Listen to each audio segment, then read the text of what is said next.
Generative AI is the branch or a type of artificial intelligence algorithms which can generate new data in the form of text or images. So basically, generative AI is like teaching machines to generate data based on the historical data and patterns which they have learned based on the historical data. Hi guys, my name is Rohit, and in today's video, we would discuss about four main topics related to generative AI.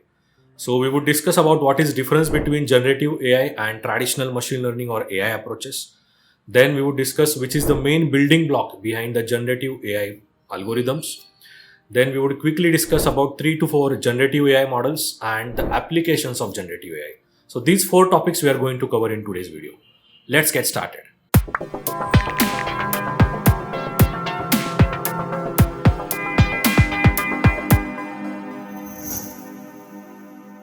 Let's discuss the difference between traditional AI and machine learning approaches and generative AI.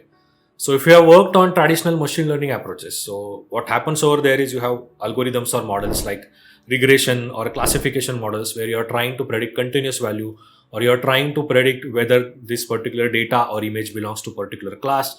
For example, loan risk prediction, predicting the risk score of every loan application, or insurance value prediction, predicting the insurance value for any new application of say health insurance or term insurance.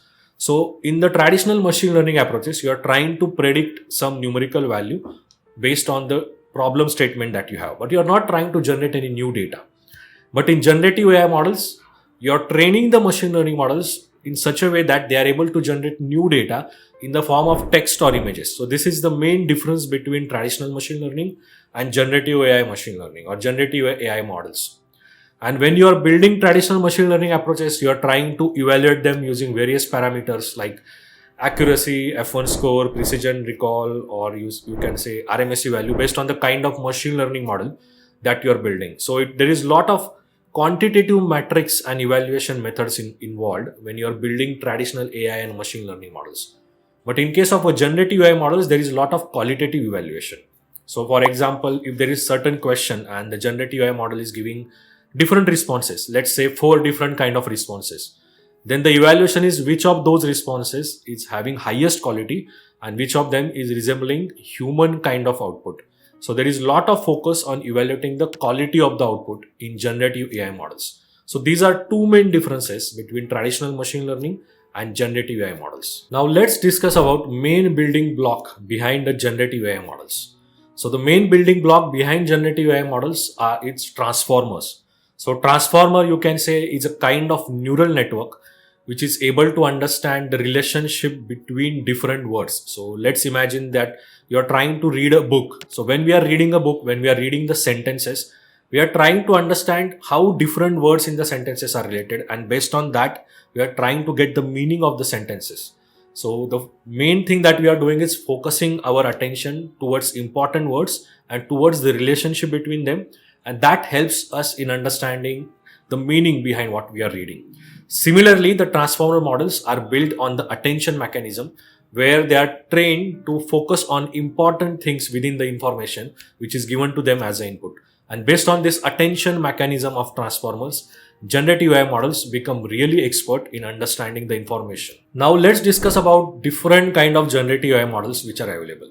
So if you read the news after every couple of weeks, or you can say even daily, there are new kind of generative AI models getting released by top product-based companies in India as well as outside India. And you would see that generative AI is kind of becoming like a race that who has the best generative AI model. So the first generative AI model that I would say which actually made some noise in the industry was ChatGPT. ChatGPT is basically the model which is built by OpenAI.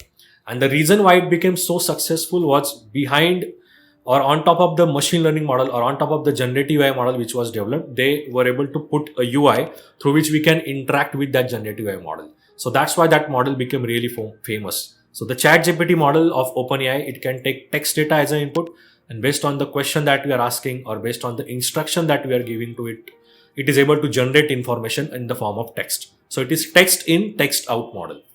Then we also have another model, DAL-E, which is able to take text data as an input. For example, create an image of a person going through a car on say a busy traffic or on a road which is having huge traffic. So if you give that kind of a description to the model is able to generate images. So DAL-E is the model which takes text data as an input and it is able to generate output in the form of images. Then recently Google released their Gemini AI model, and that model is kind of a multimodal model. That model can take as an input text data, image data, video data, audio data. So basically it can take different kind of data sets as an input, and at the output it can generate text as well as images. So like this, there are various kind of models related to generative AI which are getting created. But I think that these three are important models with respect to input data type and output data type. Now let's discuss about main applications of the generative AI model. So using generative AI, we can build a lot of applications. So let's discuss about just few examples. So artists or graphic designers can use generative AI for generating new kind of art, new kind of images based on the input that they are giving. So there is very clear application. Then the content writers who want to write different kind of contents, be it technical or non-technical, they can also use generative AI to get initial framework of the article that they want to write. Obviously, if you try to use generative AI to write content all the time, that content won't sound kind of original content and it would have kind of a machine feeling to it if you compare it with the human generated content, at least at the moment. But there is definitely use of generative AI to get initial framework of the content that you want to create. Then if you want to build more technological applications, say let's say you want to build chatbot, right? It was very difficult with the traditional machine learning approaches to build chatbot which can handle different scenarios and can have conversation like humans with the customers. So building chatbot is now becoming much easier as compared to it was earlier using traditional machine learning approaches. So generative AI can be used for building chatbots, and there are live examples of it. Some companies have already started building their chatbots based on their knowledge base, and you might see that some of the roles in customer support are also getting impacted based on that. Then the last application, and again very very important application, we can use generative AI for coding as well. So programmers, till now I would say most of the programmers were using websites like Stack Overflow whenever they were stuck with any problem, they wanted to get solution of any coding problem.